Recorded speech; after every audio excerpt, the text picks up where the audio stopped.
கலியுகத்திலும் கந்தன் நேரில் வந்து காட்சி கொடுப்பார் என்பதற்கு இதோ இந்த உண்மை சம்பவமே சாட்சி.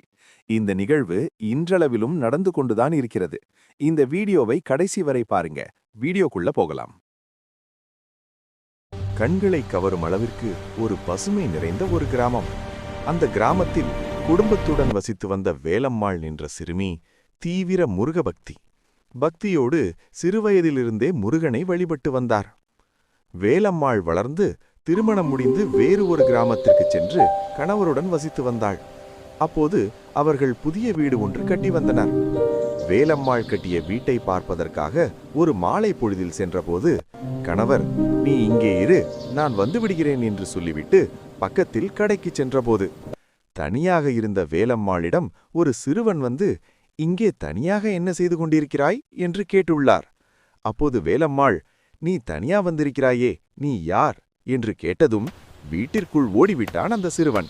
சில வருடங்கள் போன பிறகு வேலம்மாள் வீட்டு வாசலில் படுத்து தூங்கும்போது மஞ்சள் நிற உடையில் தலையில் பச்சை துண்டு கட்டிக்கொண்டு 5 சிறுவர்கள் வேலம்மாள் கண்முன் தோன்ற, அப்போதுதான் வேலம்மாவுக்கு தெரித்தது வந்தது முருகன்தான் என்று.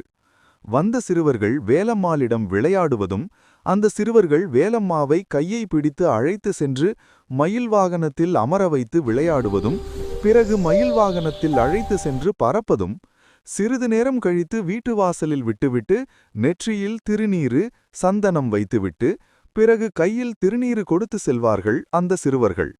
ஆமாங்க, இது சம்பவம் உண்மையாக நடந்தது.